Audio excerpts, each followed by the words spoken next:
अब आपको और अच्छे से समझ आएगा। देखो ऑक्सीजनेटेड ब्लड का क्या मतलब है और डीऑक्सीजनेटेड का क्या मतलब है, पहले ये समझो। ऑक्सीजनेटेड ब्लड जिसके अंदर अभी अभी हमने ऑक्सीजन ली और ऑक्सीजन को हम ट्रांसपोर्ट करवा रहे हैं, तो ऑक्सीजन क्या होगी, ज़्यादा होगी ऑक्सीजनेटेड ब्लड में। CO2 क्या होगी, कम होगी, ऑब्वियस है, ऑक्सीजन लेके जा रही हूँ तो CO2 का क्या काम है, CO2 कम है।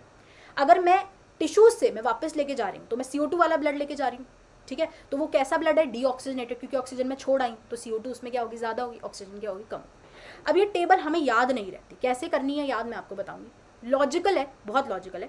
पहले आपको क्या समझना है ये देखो, मैं आपको बताती हूँ एक चीज़, एक बस बात ध्यान रखनी है। यहाँ से शुरू करो, हम पहले किन किन चीज़ों की बात करें, किन किन एरियाज़ की बात करें। सबसे पहले एटमॉस्फेयर की बात करें कि बाहर कितना है, CO2 कितना है बाहर, ऑक्सीजन कितना है, हम उसकी बात करें। सेकेंड चीज़, हम सांस ले रहे हैं, कहाँ जा रही है, एल्वियोलाई में, ठीक है, तो एल्वियोलाई की बात करें कि एल्वियोलाई के अंदर CO2 कितना है, ऑक्सीजन कितना है। फिर हम बात करें डीऑक्सीजनेटेड ब्लड की, डीऑक्सीजनेटेड ब्लड की जिसके अंदर ऑक्सीजन कम हो गया ऑब्वियसली। फिर हम बात करें ऑक्सीजनेटेड ब्लड की, और फिर हम अल्टीमेटली बात करें टिश्यूज़ की। अब देखो एटमॉस्फेरिक एयर को अभी भूल जाओ, CO2 देखो, CO2 कहाँ कहाँ ज़्यादा होनी चाहिए, खुद सोचो, CO2 कहाँ कहाँ ज़्यादा होनी चाहिए। CO2 ज़्यादा होनी चाहिए डीऑक्सीजनेटेड ब्लड में 1, दूसरा टिश्यूज़ में ज़्यादा होनी चाहिए, 2 ही जगह होनी चाहिए। एल्वियोलाई में तो ऑक्सीजन ज़्यादा है, ऑक्सीजनेटेड ब्लड में ऑब्वियसली ऑक्सीजन ज़्यादा है, तो ध्यान रखना CO2 में 2 ही नंबर आएंगे, 40 या 45, 2 ही नंबर हैं CO2 में, 40 या फिर 45। तुम्हें पता है कि CO2 ज़्यादा कहाँ है, CO2 ज़्यादा है 2 जगह, डीऑक्सीजनेटेड ब्लड और दूसरी जगह टिश्यूज़, तो वहाँ पे बड़ा वाला नंबर क्या है, 45 लिख दो, ठीक है। अब जहाँ CO2 कम है वहाँ 40 आ गया, तो 2 ही नंबर है CO2 में, तो 40-45, ठीक है। तो 45 कहाँ पे होगा, कहाँ पे होगा, डीऑक्सीजनेटेड ब्लड टिश्यूज़ में, खत्म, क्लियर। अब आते हैं ऑक्सीजन पे, तो ये आपको CO2 याद हो गया, CO2 में कन्फ्यूजन होना ही नहीं चाहिए। अब आते हैं हम ऑक्सीजन पे, ठीक है, तो ऑक्सीजन पे भी ऐसा ही कुछ है, ऐसा ही कुछ लफड़ा है। अब देखो ऑक्सीजन कहाँ ज़्यादा होगी, एल्वियोलाई में, ऑक्सीजनेटेड ब्लड। लॉजिक है, बहुत सिंपल लॉजिक है, लॉजिकली समझाऊंगी। ऑक्सीजनेटेड ब्लड में, एल्वियोलाई में, 2 जगह ऑक्सीजन ज़्यादा है, डीऑक्सीजनेटेड ब्लड में और टिश्यूज़ में ऑक्सीजन कम है, तो जहाँ पे ऑक्सीजन कम है वहाँ पे 40 नंबर आ गया। तो मतलब जहाँ CO2 कम है वहाँ पे भी 40 लिखना है, जहाँ ऑक्सीजन कम है वहाँ पे भी 40 लिखना है, क्लियर। क्या अब तुम कभी ये टेबल गलत करोगे, मुझे बताओ, क्या अब तुम कभी ये टेबल क्लियर गलत करके आओगे, बताओ मुझे। अगर तुम्हें ये चीज़ समझ आ गई, तो हमने बोला कि जो लोएस्ट वैल्यू, जहाँ पे जो चीज़ कम है वो 40 है, यानी कि CO2 जहाँ कम है वहाँ 40 नंबर लिख दो, जहाँ ऑक्सीजन कम है वहाँ 40 नंबर लिख दो। ऑक्सीजन के केस में बोल रही हूँ, ये नहीं कि तुम उल्टा सीधा करो, ठीक है। तो डीऑक्सीजनेटेड ब्लड में अगर मैं बोलूँ ऑक्सीजन कितनी है, तो डीऑक्सीजनेटेड में ऑक्सीजन कम है यानी कि 40 है। अगर मैं, अच्छा चलो मैं अभी तुमसे क्वेश्चन पूछूंगी बहुत सारे, चलो इतना कर लो पहले। अब ऑक्सीजनेटेड ब्लड में और एल्वियोलाई में ऑक्सीजन ज़्यादा होती है, तो कितनी ज़्यादा होती है, ये तुम्हें 2 नंबर याद रखने हैं। ऑक्सीजनेटेड ब्लड में ऑक्सीजन 95 होती है और एल्वियोलाई में 104 होती है। ऑक्सीजनेटेड ब्लड में 95 होती है और एल्वियोलाई में 104 होती है, ये 2 नंबर याद रखने हैं आपको, ठीक है।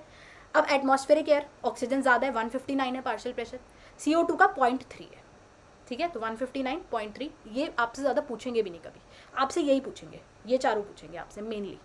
आपको 95 याद रखना है, 104 याद रखना है, बाकी आपको 40-45 याद है, 40 लोएस्ट के लिए हमेशा, खत्म। आई होप ये आपको, मतलब देखो ये ना टेबल बहुत कंफ्यूजिंग होती है और ये आती भी है बहुत बार, अगर आप ऐसे याद करोगे आप कभी नहीं भूलोगे ये।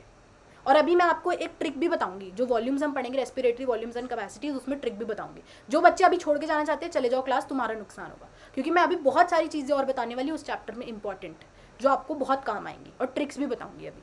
चलो अब अगर मैं आपसे क्वेश्चन पूछूं कि, अब लॉजिक लगा के बताना, अगर मैं आपसे पूछूं कि बताओ एल्वियोलाई के अंदर CO2 का कितना है, PCO2 इन एल्वियोलाई कितना है, मुझे चैट बॉक्स में बताओ।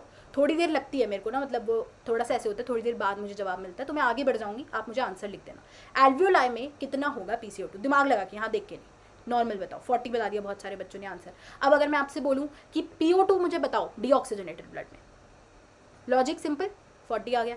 अगर मैं आपसे कहूँ कि अब एल्वियोलाई में मुझे PO2 बताओ, तो यहाँ पे थोड़ा सा है कि 104 होगा, ठीक है। और आप वैसे भी सोच सकते हो एल्वियोलाई में सबसे ज़्यादा PO2, फिर ऑक्सीजनेटेड ब्लड में तो थोड़ा कमी होगा ना, उससे सारा का सारा तो नहीं आ जाएगा, तो इसलिए 95 हो गया यहाँ पे बस। अब यहाँ पे एक डायग्राम है जिसके अंदर आपको हार्ट दिया हुआ है, जिसके अंदर आपको टिश्यूज़ दिए हुए हैं, जिसके अंदर आपको यहाँ लंग्स दिए हुए हैं, तो ये एल्वियोलाई दिखा रहा है, ये हार्ट दिखा रहा है, ये टिश्यूज़ दिखा रहा है। अब आपको थोड़ा सा सोचना है यहाँ पे, तो एल्वियोलर एयर में जो चीज़ हमने पढ़ी है ना वही लिखी हुई है। तो एल्वियोलर एयर में देखो क्या लिखा है, PO2 इज़ 104 mmHg, आप ऑलरेडी जानते हो, PCO2 इज़ 40 mmHg, आप ऑलरेडी जानते हो, ठीक है। तो क्या होगा, ऑक्सीजन हम ले लेंगे ब्लड में और CO2 हम दे देंगे, तो रेड कलर हम शो करते हैं किससे, ऑक्सीजनेटेड ब्लड के लिए, ब्लू कलर डीऑक्सीजनेटेड ब्लड। तो मैंने ऑक्सीजन ले ली, अब मेरी गई हार्ट के अंदर, ठीक है, हार्ट ने पंप किया, हार्ट ने पंप किया तो वापस सारे टिश्यूज़ के अंदर गया, ब्लड टिश्यूज़ के अंदर गया। अब ब्लड जो है वो टिश्यूज़ के अंदर गया तो वहाँ पे क्या हुआ, ऑक्सीजन मैंने टिश्यू को दे दी, CO2 मैंने ले ली। तो जैसे ही मैंने ऑक्सीजन दी और CO2 ली, कलर क्या हो गया, रेड से ब्लू हो गया, यानी कि क्या हो गया, ऑक्सीजनेटेड से डीऑक्सीजनेट हो गया। तो यहाँ पे डीऑक्सीजनेटेड ब्लड ऊपर चला गया, ठीक है। डीऑक्सीजनेटेड ब्लड फिर से हार्ट के अंदर गया, फिर हार्ट ने पंप किया, लंग्स के पास चला गया, ठीक है। तो यही चीज़ यहाँ पे पल्मोनरी आर्टरी वेन ये सब आपको और अच्छे से सर्कुलेशन वाले चैप्टर में समझ में आएगा, ठीक है। अब यही चीज़ पूछिए सिस्टमिक आर्टरीज। सिस्टमिक आर्टरीज कौन सी हैं, जो ब्लड जो है ऑक्सीजनेटेड ब्लड को लेके जा रही हैं अलग अलग टिश्यूज में, those are known as systemic arteries. तो ऑक्सीजनेटेड ब्लड है, कितना पार्शियल प्रेशर है आपको पता है, PO2 95 होगा, PaCO2 कम है तो 40 होगा। यहाँ आ जाते हैं सिस्टमिक वेन्स क्या हैं, जो वापस लेके जा रही हैं हार्ट की तरफ। तो डीऑक्सीजनेटेड ब्लड कैरी कर रही हैं, PO2 कम होगा 40, PaCO2 45 होगा। तो ये डायग्राम भी आपको इसके साथ समझ आ गया।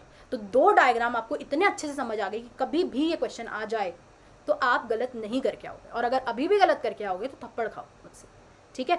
ये भी गलत नहीं करके आओगे कभी, और ये भी गलत नहीं करके आओगे। ये दोनों डायग्राम बहुत इंपॉर्टेंट है और बड़ा कंफ्यूजिंग है, और आप गलत करोगे ही करोगे पेपर में अगर आप ढंग से याद नहीं करोगे, और भूलोगे भी सबसे जल्दी इसको सबसे जल्दी भूलोगे। आज के बाद भूलोगे इस चीज़ को, मुझे बताओ कमेंट सेक्शन में। कार्बन डाइऑक्साइड वाला फिर से बताओ, मैं लास्ट में एक बार क्लास के रिपीट कर दूंगी, अभी मैं फ्लो नहीं खराब करना चाहती, लास्ट में मैं आपके लिए कर दूंगी, ठीक है। चलो।